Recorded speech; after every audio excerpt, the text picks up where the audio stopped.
સહજાન સ્વામી મહારાજની જય, અક્ષર પુરુષોત્તમ મહારાજની જય, ભગતજી મહારાજની જય, શાસ્ત્રીજી મહારાજની જય, યોગીજી મહારાજની જય.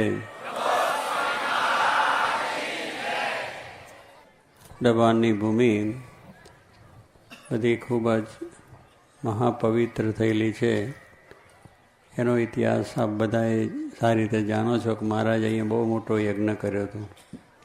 સાથે ગુણાતાન સ્વામીની પણ મહાપ્રસાદી કહેવાય કે એમને દીક્ષા અહીંયા લીધી આ દિવસે જ. એટલે અક્ષરને પુરુષોત્તમ એ બેનું મિલન અહીંયા જ થયું છે ને અહીંયા દીક્ષા લઈને આ કાર્ય આખું ઊભું થયું છે. એટલે એ રીતે પણ મહાપ્રસાદીનું ગામ કહેવાય, કારણ કે ઐતિહાસિક ગામ કહેવાય. કારણ મહારાજે આવો મોટો યજ્ઞ કરી અને ગુણાત્યાન સ્વામી પોતાનું ધામ રહેવાનું છે એને દીક્ષા આપી છે અહીંયા આગળ. અને એમનો જેવો મહિમા છે પણ અહીંયા જ એમને કહ્યું છે કે આ હું જે મૂળજી શર્માને દીક્ષા આપું છું ભાદરાના, એ મારે રહેવાનું અક્ષરધામ છે. અક્ષરધામમાંથી હું સાથે લઈને આવ્યો છું અને એમને હું આ દીક્ષા આપું છું એમ કરીને એક પોતાનું સ્વરૂપ એ પણ એમને સમજાયું છે કે એ દ્વારા પણ હું આપ બધાનું કાર્ય કરીશ. કારણ કે આપણે કલ્યાણનું કાર્ય છે, એકાંતિક ધર્મનું સ્થાપન છે. એ કાર્ય એ દ્વારા જ સંપૂર્ણ રીતે થશે. એ મહારાજે એ પણ આપણને તે દિવસે દીક્ષા આપી અને આ રીતનો એક સંકેત આપેલો છે. કારણ કે શ્રીજી મહારાજ આ લોકમાં પધાર્યા, એમને નિષ્કુળાનંદ સ્વામી લખ્યું કે શ્રીમદ એકાંતિક ધર્મ પ્રવર્તક, કે ભગવાન શ્રીજી મહારાજ કેવા છે કે એકાંતિક ધર્મનું પ્રવર્તન કરનારા. એકાંતિક એટલે ધર્મ, જ્ઞાન, વૈરાગ ને ભક્તિ. આ ચાર વસ્તુ આપણી અંદર દ્રઢ, અને એ ચાર દ્રઢ થાય એટલે બ્રહ્મરૂપ અક્ષરરૂપ થયો. અક્ષરરૂપ થઈને પુરુષોત્તમની ભક્તિ કરવાનો અધિકાર પ્રાપ્ત થઈ ગયો. કારણ કે આપણે જીવનની અંદર આ યજ્ઞો કરે છે એમાં બેસવાનો અધિકાર પણ ક્યારે મળે છે કે બ્રાહ્મણ આપણને શુદ્ધ કરે છે. પહેલાં યજ્ઞમાં દેવમ ભૂતવા દેવ યજેત, દેવનું પૂજન આપણે કરવું જોઈએ. કરવા માટે જવું હોય તો દેવ જેવા થઈને જવાય. તમે દરેક મંદિરોમાં જોજો, જૈન મંદિર હોય કે બીજા મંદિર હોય, આપણા બ્રાહ્મણો બીજા આપણે પૂજારીઓ બધા નહીં ધોઈને જ ભગવાનની પૂજા કરવા જાય પવિત્ર થઈને. એમ યજ્ઞમાં બેસવા માટે પણ આપણને વેદો બુદ્ધિ વડે કરીને બ્રાહ્મણો આપણને અધિકાર આપે છે કે દેવના જેવું તમારું જીવન થાય તો જ આપણને એ ભગવાન બોલાવે. આપણે ભગવાન શ્રીજી મહારાજની ભક્તિ કરવી છે તો મહારાજે એટલા માટે આ ગુણાત્યાન સ્વામી આદર્શ આપણને આપ્યો કે આવા થજો તો બધાને મારી ભક્તિનો અધિકાર થશે. અને એ રીતે અહીંયા આગળ આ પ્રસંગ આખો નોંધેલો છે. એટલે આ ગામ બહુ પવિત્ર છે. જોગી મહારાજે પણ આનો મહિમા આપણને ખૂબ ખૂબ રીતે સમજાયો છે. અને અહીંયા મહારાજે 84 કરી, 1000 ને પણ લાખો બ્રાહ્મણો જમ્યા. અને એની અંદર આખા ઇતિહાસની અંદર મહારાજ બધું જમાડી કમાડીને અહીંયા પાછા મંચ ઉપર બેસીને દર્શન આપ્યા હતા. અને એવી રીતે મહારાજે અલૌકિક કાર્ય કર્યું. કારણ તે ઘડે કંઈ આપણા આવા મંડપ કે આવા સ્ટેજ કે બીજું ત્રીજું કંઈ નહોતું. તે દાડ તો આવી રીતે જે સગવડ હોય એ સગવડ પ્રમાણે પણ લોકોએ લાભ લીધો, લાખો માણસોએ લાભ લીધો. મહારાજે બધાને સુખ પણ આપ્યું, દર્શનનું આપ્યું, સમાગમનું આપ્યું, જમાડવાનું આપ્યું. બ્રાહ્મણોને રાજી જ કર્યા. બ્રાહ્મણો છે એને જમાડ્યા ખરા મહારાજે બરાબર સારી રીતે, દક્ષિણાઓએ આપી. કારણ કે બ્રાહ્મણને એ રીતે રાજી રહે તો બધું સરખું રહે, ને તો આગું પાછું થઈ જાય. કારણ કે ભૂદેવો કહેવાય, પૃથ્વીના એ દેવો બધા.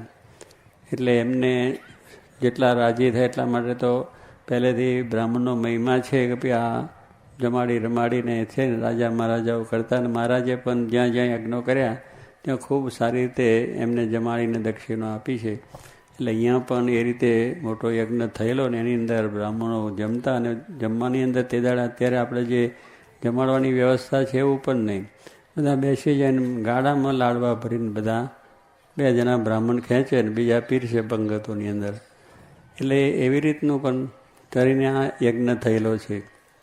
એટલે કહેવું જે વખત જે સુવિધા એનાથી આ થયેલું છે. એટલે શ્રીજી મહારાજનો અવતાર એકાંતિક ધર્મ સ્થાપન માટે છે.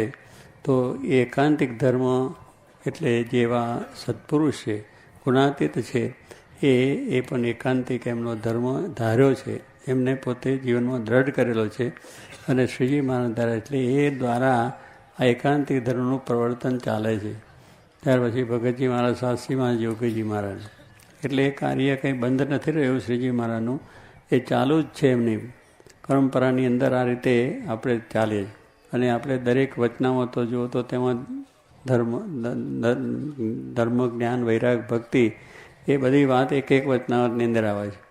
કારણ કે મહારાજે સીધો અનુસંધાન રાખ્યું છે. કોઈ પણ વાત હોય તો એ વાતની અંદર મહારાજ આ બધું ધર્મની વાત કરે, જ્ઞાનની વાત કરે, ભક્તિની વાત કરે, વૈરાગની વાત પણ એ આવતી જ હોય છે. એટલે શું અનુસંધાન રાખવું કે આપણું આ ધ્યેય છે કે એકાંતિક ધર્મ સિદ્ધ કરવો. આપણે આ પૃથ્વી પર આવ્યા છે એ દરેકે એકાંતિક ધર્મ સિદ્ધ કરવાનું, દરેકે બ્રહ્મરૂપ થવાનું, આ વાત નિશ્ચિત વસ્તુ છે. અને એટલા જ માટે દીક્ષા આપીને સ્વામી મહારાજે આપણને આ કહ્યું કે ભાઈ આ બધા તમે આના દ્વારા એકાંતિક ધર્મ સિદ્ધ થશે, બ્રહ્મરૂપ થવાશે, અક્ષરરૂપ થવાશે, મારે ભક્તિનો અધિકાર પ્રાપ્ત થશે, મારા ધામની પ્રાપ્તિ થશે. આ વાત અહીંયા છે એટલે બહુ અલોભ્ય વાત આપણને અહીંથી મળી છે. સંદેશો જે મહારાજનો સિદ્ધાંત છે એ આપણને અહીંથી જ મળેલો છે, પ્રાપ્ત થયેલો છે. એટલે એના મનુષ્યને તો આનંદની વાત છે, પણ આજે આપણે બધાએ જે મહારાજના આશ્રિતોને બધાને માટે પણ આ મોટો લાભ કે મહારાજ આવું એક સારા અલૌકિક કાર્ય છે આપણા મોક્ષનું, કલ્યાણનું, એકાંતિક ધર્મ સિદ્ધ કરવાનું એ છે. કારણ કે એકાંતિક ધર્મ પુસ્તકોમાં વાંચવાથી પ્રાપ્ત ના થાય. વચનામત વાંચીએ, સ્વામીની વાતો વાંચીએ, બીજા બધા પુસ્તકો ગમે એટલા, ભાગવદ્ ગીતા, એને માટે તો એકાંતિક પુરુષ આપણે જોઈએ. અને એ પુરુષ હોય તો જ આપણે એકાંતિક ધર્મ થઈ શકીએ. ડૉક્ટર થવું હોય તો ડૉક્ટર ડિગ્રી જેને પ્રાપ્ત કરી છે અને એની પાસે જઈને અભ્યાસ કરવો જ પડે. દરેક આ લોકની વિદ્યા માટે પણ આપણે શિક્ષકની જરૂર પડે છે અને એના માર્ગદર્શનની પણ જરૂર પડે છે.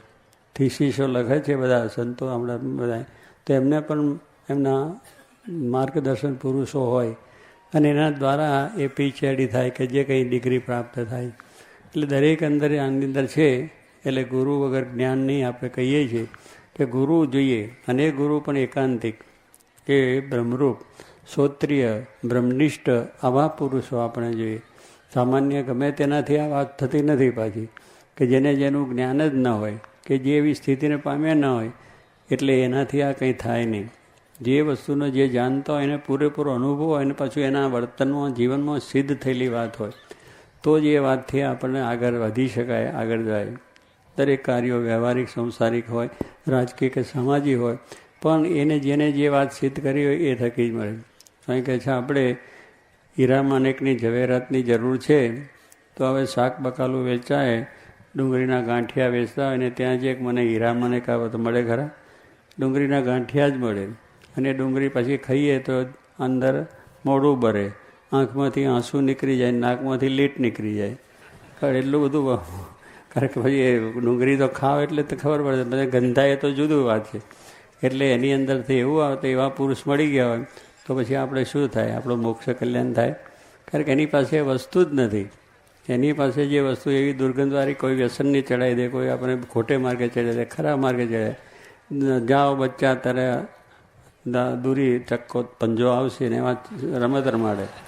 એટલે એમાં એની પાસે એ વસ્તુ નથી. જે છે જ આપણે ડુંગળી જ આપે આપણને. એટલે જગતમાં આપણે નીકળવાનું છે અને એટલે જગતમાં વધારે ખૂંચાડે, આપણને માયામાં વધારે ખૂંચાડે અને વધારે ખોટે રસ્તે ચડાવી અને આપણું કલ્યાણ તો ક્યાં રહ્યું, પણ નરકને લખ ચોરાશી ઊભી કરી આપે આપણને. એટલે એની પાસે એ વસ્તુ નહીં મળે બજારમાં. એ ઝવેરી પાસે જઈએ તો જ આપણને કિંમતી વસ્તુ, હીરા માણેક ઝવેરાત મળી શકે. એમ આપણે આ સત્સંગની અંદર બધે જઈએ પણ સ્વામી કહે છે કે એવા એકાંતિક પુરુષ પાસેથી જ આપણને આ જ્ઞાન સિદ્ધ થઈ શકે, આ પ્રાપ્તિ થઈ શકે. ગાયનું બધું અંગ છે, ગાય છે પવિત્ર છે, એમાં સત્સંગ આપણો બહુ મોટો છે. મહારાજે બધો આ પ્રમાણે સંપ્રદાય સ્થાપ્યો છે અને દરેક ઠેકાને બધા આપણા સત્સંગને બધું કામ છે. પણ ગાયનું અંગ એટલે બધું સત્સંગ. પણ એને દૂધનો સ્વાદ ક્યાંથી આવશે? એના વાંચડમાંથી. એ પછી તમે ઘરે બાજો, આછડે બાજો, શીંગડે બાજો, એ કંઈ શું જ ના હોય. તો શીંગડે મારી દે, માથું તો પાથું તૂટી જાય, પગે લાત મારે તો આપણું એ થઈ જાય, પૂંછડું મારે તો એ થઈ જાય. તો કહેવાનું શું છે કે છે અંગ બરાબર, સત્સંગ બધો જ છે. સ્વામી એ સત્સંગની અંદર આવા જે એકાંતિક પુરુષો છે એ દ્વારે મહારાજનું જેવું છે એવું સુખ આપણને પ્રાપ્ત થાય, બીજે આપણને થાય નહીં. એટલે મહારાજે એટલા માટે આવા એકાંતિક પુરુષ ગુણાતીત સ્વામીને આપણને આપ્યા અને એમને વાત કરી છે કે આ દ્વારા જ મારું સુખ તમને આવશે. અને એ રીતે આપણને આજે આ વાત મળી. એટલે સત્સંગમાં બધે દિવ્યતા રાખવાની છે. કોઈનો આપણે અભાવ નથી, અવગુણ નથી, કોઈનું હીનું નથી કરવાનું. બધી વસ્તુ સારી છે, મહારાજના સંબંધમાં છે, બધું સારું છે. એટલે કોઈના પ્રત્યેનો આપણો રાગ નથી, દ્વેષ નથી.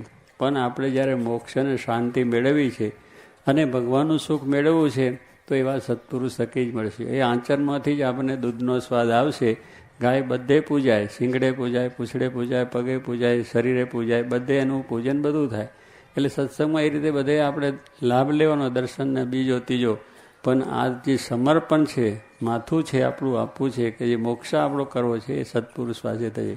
અને એ એવા એકાંતિક સત્પુરુષ દ્વારા છે. મહારાજે વચનાત્મા લખ્યું ઠેરે ઠેરે એવા સાધુના દર્શન તો મારે કે હું પણ ઈચ્છું છું કે એવા. એટલે સાધુ એટલે ભગવે લોકો ચડી ગયા સાધુ નથી.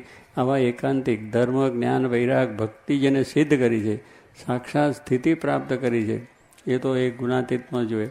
અને મહારાજનો જેવો છે એવો મહિમા પણ ગુણાત્યાન સ્વામીએ જ કહ્યું છે. એમની વાતો વાંચજો અને વાંચીએ છીએ, આપણે બધાએ વાંચીએ છીએ. તો એની અંદર જે મહારાજનો છડેચોક સર્વોપરીપણાનો જે વાત કરી છે એ ગુણાત્યાન સ્વામી જે કરી છે એવી બીજાને કહેતા જરા અચકાદ લાગ્યો. કારણ કે બધા મહારાજને તે વખતે નવા અવતાર અને મહારાજને જો સર્વોપરી કહેવા જાય તો દુનિયામાં માણસોની અંદર જરા એ થઈ જાય. એટલે ભણેલા હતા, વિદ્વાન હતા, બધું હતું, પણ કહેવામાં જરા સંકોચ થતો કે ભાઈ આ કહીશું ને કોઈને ખોટું લાગશે, કોઈનું મન પાછું પડશે, કોઈને વાત સમજાય નહીં કે રામને કૃષ્ણને બધા અવતારો અને એમને મૂકીને તમે સ્વામિનારાયણ નવું ક્યાંથી બોલો છો, એવું પણ થાય. અને થયું, આપણે જોયું શાસ્ત્રી મહારાજને આ વાત થઈ એટલે તો એમને આ બધું બહાર નીકળીને કામ કરવું પડ્યું. કારણ કે વાત સાચી હતી, પણ એ ઘડી કહેવાની અંદર જરાક સંકોચ. એનું કારણ કે સમાજ એટલો પાત્ર નહોતો. જે સમાજને વાત કરવી હતી એ વાત પાત્ર નહોતા. એટલે એવા મોટા સંતો એ વાત કરતાં સંકોયા. કે એમને કહેવી તો હતી, એમના જીવમાં પણ વાત હતી, એમને પણ આ વાત સમજતા હતા મહારાજ સર્વોપરી અવતારના. પણ તે ઘડીએ સમાજ એટલો બધો તૈયાર નહોતો. અને એ સમાજમાં જો વાત કરવા જાય તો દોરવું પડે, જરા એ થઈ જાય. એટલે એ રીતે વાત રહી ગઈ. અને પણ ગુણાત્યાન સ્વામી તો છૂટા વાવટા મૂક્યા. સ્વામી ગુણાત્યાન સ્વામી પોતાની વાતમાં લખ્યું છે કે એક આ લંગોટિયા દેશ છે ને આપણો આદિવાસી, એ બધા લુગડાં પહેરતા ના હોય, અને લંગોટી એક ખાલી હોય 4 આંગળની પટ્ટો, બાકી બધું એમનેમ જ હોય. હવે એ દેશની અંદર આપણે તમે ટાંકા વેચવા જાઓ તો કોઈ લે ખરા કે ચાલો મારો કાપડનો વેપાર લ્યો? કારણ કે બિચારા પાત્ર નથી, એને ખબર નથી કેમ ધોતિયું પહેરાય, કેમ કપડું પહેરાય, કેમ સબ સીવવાનું, બીજું ત્રીજું કશી ખબર નહીં. એમને એમની જિંદગી ચાલતી હોય. એટલે એક ગયા ખરા વેપારીઓ વેપાર કરવા માટે, પણ ત્યાં જઈને જોયું, પાછા આવ્યા. કારણ કે આમાં તો કોઈ પહેરી શકે એમ જ નથી, કોઈને ખબર જ નથી કેમ પહેરવું, શું કરવું એ તેવું. એટલે બિચારા પાછા આવ્યા. પણ બીજા એક સારા ડાયા હોશિયાર વેપારી હતા, એને કહ્યું કે આપણે બધા ટાંકા લઈ જઈને એમને આપો મફત, ફ્રી ઓફ ચાર્જ. એટલે બધાને એમને કપડાં આપવા જ માંડ્યા, શેવડાવીને તૈયાર દરજીઓ બેહાડી દીધા બધા. અને હંચા બરોબર ફરફરાટ ચાલવા માંડી પડ્યા. એટલે ધીરે ધીરે લુગડા પહેરાવતા શીખવ્યા. અને પછી કપડાં પહેરતા શીખ્યા, સિવેલા પહેરતા, પછી બધું આમ ને તેમ. એટલે બધું પછી 2-3 વર્ષ એમને એને ફ્રી આપી દીધું. બધા જેટલો ખજાનો એટલો મૂકીને પ્રેમથી ને ઉત્સાહથી. પછી બધાને જાણ્યું કે આ તો બહુ મજાનું જ ચાલું, કાપડ પહેરીએ તો ઠંડી ના લાગે, ગરમી ના લાગે, અને આ તો બહુ સારું આપણે છે. એટલે પછી એનો વેપાર ચાલ્યો. એટલે પેલા કહ્યું કે ભાઈ આ ભાવથી મળશે તમને, હવે જો માલ લેવો હોય તો આ ભાવ રાખશો. હવે તો કોઠે પડી ગયો એટલે પછી લે જ ને, કે ના લાવો જ, આ તો બહુ સુખની વસ્તુ છે. એમ સ્વામી કહે છે કે આપણે અમે તો છૂટા વાત મૂકી દીધી. મારી વાત સાંભળે એ પાત્ર અને ના સાંભળે એ કુપાત્ર.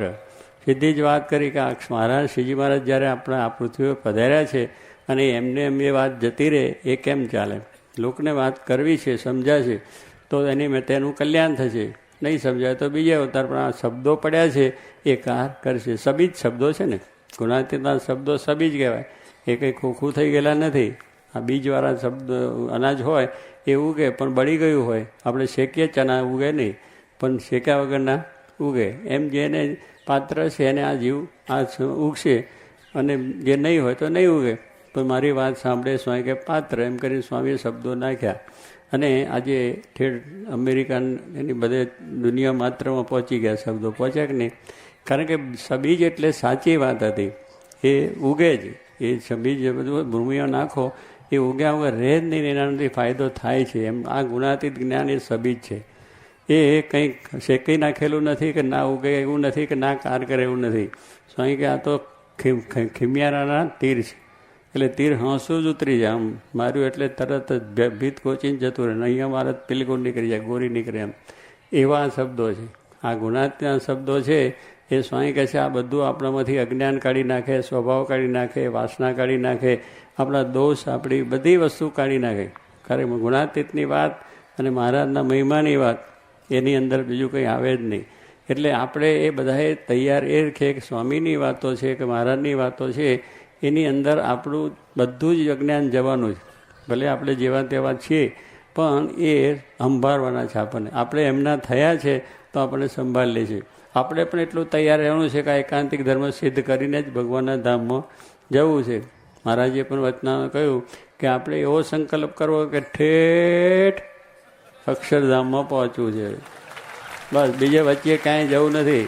પછી વચમાં અમેરિકા આવે કે પછી યુરોપ આવે કે આફ્રિકા આવે કે દુનિયાના કોઈ પણ દેશ આવે કે પછી બ્રહ્માનો લોક આવે, વિષ્ણુનો લોક આવે કે જે કંઈ ઇન્દ્રચંદ્રના બધા ઘણા લોક છે અને બહુ પ્રલોભન છે, ત્યાં જઈએ તો પણ આપણું મન લલચાય નહીં. કારણ કે અહીંથી જ આપણે એવી સીધી વાત કરી છે કે અક્ષરધામમાં જ જવું છે, બીજે કંઈ જવું નથી. કારણ કે ત્યાં જોઈએ કંઈ અક્ષરધામ જેવું લાગતું નથી, બધું માયા અને ફાયાને બધું બહુ હોય છે. તો અહીંયા કાંઈ નથી. મારા ઠેઠ પ્રકૃતિ પુરુષ સુધી રાખના પડીકા. આ એક નિશ્ચય જ કરી રાખવાનો કે આપણે કદાચ ધામમાં જતાં આવું દેખાય વચમાં તો પાછું મન કરવાની જરૂર નથી. મારાને કહ્યું કે ના અમારે અહીં જરૂર નથી, તમે અક્ષરધામમાં જ લઈ જાઓ. એવો દઢાવ અહીંથી પાકો કરી લેવો. કે જતાં જતાં વચમાં એટલે ચાલે અમેરિકા જોતા જઈએ. અરે અમેરિકા જોવા ફસાઈ જાઓ એની અંદર. એટલે જવા જેવું જ નહીં. અત્યારે કમાવા માટે જજો એની કોઈ ના નથી. પાછું એવું નથી કે અમેરિકાનો નિષેધ કરે છે. પણ ભગવાનના ધામમાં જતી ઘડીએ આપણે એવો સંકલ્પ એક રાખો કે જ્યારે તે વખતે પથારી હોતા હતા કે મહારાજ હવે ધામમાં સીધા લઈ જાઓ, હવે તો ક્યાંય આ દેહમાં રહેવું નથી અને કોઈ દુનિયાની કોઈ વસ્તુ ચીજમાં અમારે તમારા ધામમાં લઈ જાઓ, એવો એક સંકલ્પ દૃઢ રાખો. એ મહારાજને પ્રાર્થના કરીને મહારાજે કહ્યું કે એવો સંકલ્પ રાખો ઠેઠ અક્ષરધામમાં જઈને બેસવું છે. ક્યાં શું? અક્ષરધામમાં જઈને ક્યાં? ભગવાન કે મુક્તોની પંક્તિમાં બધા મુક્તો બેઠા છે આપણી ઘરે અને એ બધા આગળ જઈને ત્યાં આગળ મહારાજની સેવામાં છે. એટલે આપણે ત્યાં જઈને એ સેવા, ત્યાં મહારાજની દર્શન થાય, એમના પ્રસન્ન થાય, વાત એ બધું આપણને બધું સંભળાય. ત્યાં કંઈ એવું નથી, અધોઅધો પ્રમાણે છે. એટલે ત્યાં અક્ષરધામમાં ભીડો થાય એવું પણ નથી. કેટલુંક જગ્યા હાંકડી હોય તો ભીડો થઈ જાય. એ તો અપરંપાર છે. અધોઅધો પ્રમાણે રહે એટલે જેટલા આવે એટલા બધા હમાઈ જાય એવું. અને બધાને મહારાજના દર્શન પાછા નજીકથી થાય. એટલે પાછું એવું નથી કે આમ દૂર બેસ્યું દર્શન નહીં થાય. અહીંયા મહારાજની નજીક જ દેખાય એને છે ને. અહીંયા કેટલાક યંત્રો ગોઠવે છે તો આપણે નજીક થઈ જઈએ છીએ ને. પેલા આ મોટા પેલા ગોઠવે છે ને, હે આ સ્ક્રીન બધા ગોઠવે છે, આપણે એમનો મોટા ગોઠવે એટલે નજીક જ થાય આપણને લાગે. એનો કેમેરો ક્યાંય ફરતો હોય ને પેલા મંડપ ક્યાં દૂર હોય પણ એ બધું એને નજીકમાં દેખાય. એમ અક્ષરધામમાં એવું બધું ગોઠવી જ રાખ્યું છે કે આપણે દૂર થાય જ નહીં. મહારાજ નજીક જ અને નજીકના દર્શન થાય, પાછળ ના થાય, આગળ ના, એવું નહીં. બધાને સન્મુખ આમ દેખાય. પેલો પાછલો બેઠો એને પોતાના આમ દેખાય, પેલો બેઠું દેખાય. એટલે કહેવાનું આજ જો યંત્રો આવી રીતનું કામ કરતા હોય તો ભગવાન તો બધા યંત્રોના સર્જક છે અને કારીગરોના પણ સર્જક છે. બધી કળાઓથી સંપૂર્ણ છે, એને કોઈ કળાની બાકી નથી. એટલે ત્યાં આપણે જઈશું તો આગળ થશે, પાછળ થશે, બેસવાનું મળશે અને બધાને તૈયાર છે. પણ આપણી તૈયારી પૂરી જોઈએ. આપણી તૈયારીમાં ખામી રાખવી નહીં કે પાછા અહીંયા જરા લઈ લે, આ મળી લે, ફલાણું મળી લે, બધું થઈ ગયું. અનંત જન્મ ધરીને આવ્યા છે. આ બધું ભોગવ્યું છે દુનિયામાં. અત્યારે જેટલું ચાલે છે ને એનાથી અનંત ઘણું ભોગવ્યું છે. સારામાં સારી વસ્તુ પંચ વિષય ભોગવ્યા છે તોય આ જીવને તૃપ્તિ થઈ નથી. આ જીવ ભોગવે છે એટલે કંઈ તૃપ્ત થવાનું નથી. કેટલા કહે છે કે સ્વામી બસ હવે આટલું થાય એટલે પતી જાય, એટલું થાય તો પાંચ બીજા સંકલ્પ વધારે થાય. એટલે વિષય ભોગવવાથી કોઈ દાડો તૃપ્તિ થતી નથી, એનો ત્યાગ કરવાથી થાય. કેટલાક કે આવા જન્મ આવ્યા છે તો ભોગવી લો ને પછી બીજે ક્યાં આવવું છે, એવું નથી. અહીંથી જ મૂકવાનું છે. અહીંથી જેટલો ત્યાગ થશે, જેટલો અભાવ થશે, જેટલી અરુચિ થશે, એટલું અક્ષરધામનું સુખ આપણે માટે તૈયાર છે. મહારાજ બેઠા છે, સ્વામી બેઠા છે, શાસ્ત્રીમાં જોગી મહારાજ પણ બેઠા છે કે આવો બધાને અમે આવા વાતો કરી છે અને હવે તમને બધાને અમારે અક્ષરધામમાં બેસાડવા છે. એટલે આપણી તૈયારી એટલી એમની તૈયારી છે એવી સામી. ભક્તાની જેટલી ઉત્કંઠા હોય, શ્રદ્ધા હોય, એટલી શ્રોતાની પણ સામે જોઈએ. બે બરોબર હોય તો લોડું ગરમ ટીપી નાખે ને તો વાંધો બાજીએ પાક્કો. એમ આપણે પાકો બાંધવો જ છે. આપણે પણ આ શકું છું, આ જન્મે આ જ કરવું છે, બીજું કાંઈ નહીં. નાના મોટા ભાઈ બધાએ આ એક સંકલ્પ આજે ગુણાતીતાનંદ સ્વામી દીક્ષા તેથી બેઠા છે અને એમનો જેમ વિકેશાગર સ્વામીએ કર્યું કે આપણે દીક્ષા લેવાની જ છે. શું સાધુ થવાનું જ છે? થવું છે બધાને? બસ સહજાનંદ સ્વામી મહારાજની જે એટલે શું કે એમને કહ્યું કે સાધુ ભલે આપણે ના થઈ ગયા, ભગવાનના ચડીનો વાંધો નથી, પણ અંતરમાંથી સાધુ માન છે, ક્રોધ છે, ઈર્ષા છે, રાગ છે, દ્વેષ છે, આ બધા જે આપણા દુર્ગુણો છે એને કાઢ્યા એટલે દીક્ષા. એકાંતિક ધર્મ સિદ્ધ થયો એટલે દીક્ષા, બ્રહ્મરૂપ થાય એટલે દીક્ષા. એટલે એ વસ્તુ આપણે ધ્યાનમાં રાખવાની કે આપણે બૈરા છોકરાવાળાને ક્યાં ત્યાં જઈને પડીએ, ક્યાં થઈએ, બધું ભલે રહ્યું. સ્વામી કે દાળ ચોખાને દૂધ ચોખાને જમો, હિંડોળા ખાટમાં ઝૂલો, પણ ભગવાનનો જે આશરો છે, આ નિષ્ઠા છે, નિશ્ચય છે, પાકો રાખો એટલે અક્ષરધામમાં. ગુણાતીતાનંદ સ્વામીએ પણ વાત કર્યું છે. ત્યારે કહેવાનું શું છે કે આપણી બધી આ લૌકિક વસ્તુની અંદર ભોગવીએ છીએ કરીએ, પણ કેવું ભોગવાનું કે અભાવ અરુચિયુક્ત. જેમ તાવ આવ્યો હોય અને પછી એની આગળ બધી સારી વાનગીઓ મૂકે, એને ખાવાનું મન થાય, અભાવ અરુચિ થઈ જાય, ઉઠી જાય કે મને બહુ અહીંથી લઈ લો મને જરૂર નથી. એટલું બધું એક આપણે અભાવ થાય. એમ આ આપણે ભોગવીએ પણ કેવું અરુચિ સાથે. એટલે એ આની અંદર આપણને ડરતા ન થઈએ કે મને ભોગવ્યો છું, ઘણા જન્મ્યા ભોગવ્યું છે, હવે આ જન્મે તો ભગવાનનું સુખ જ મળે એ જ ભોગવું, બીજું કાંઈ કરવું નથી. એવી દ્રઢતા સ્વામી કે ખાતા પીતા નાતા ધોતા દરેક ક્રિયામાં એક વખત આ મહારાજનું અનુસંધાન રાખવું. મહારાજને જ આપણે સંભાળવાના, આપણે આ જ કરવા આવ્યા છે, બીજું નથી કરવાનું બધું, પણ કરવા આવ્યા છે પેલું મુખ્ય મોક્ષ પ્રાપ્તિ, બ્રહ્મરૂપ થવાનું, એકાંતિક ધર્મ સિદ્ધ કરવું, એ કરવા આવ્યા છે. અને એને માટે વાંચન કરો, કથા કરો, વાર્તા કરો, એ માળા કરો, પૂજા કરો, બધું કરવાનું. પછી વાતો સાંભળીને કરીએ કંઈ નહીં, સ્વામી અમારે કંઈ થતું નથી, પણ તમે ભાઈ કરો તો થાય ને. તમે કરવા માંડો તો બધું થશે. પણ આપણે અહીંથી મુંબઈ જવું છે તો માર્ગે ચાલીએ તો મુંબઈ આવે, પણ અહીંથી ચાલતું જ નથી અને આમ પગ મૂકવો નથી, પછી ક્યાંથી આવે? એટલે થોડું શ્રદ્ધાપૂર્વક આખું કામ આપણે કરતા જઈએ તો ભગવાનની દયા થઈ જાય. ભગવાન દયાળુ છે. તમે સહેજ માર્ગે ચાલો તો ભગવાન પછી તમને પૂરું પોતાનું ધામનું સુખ આપે.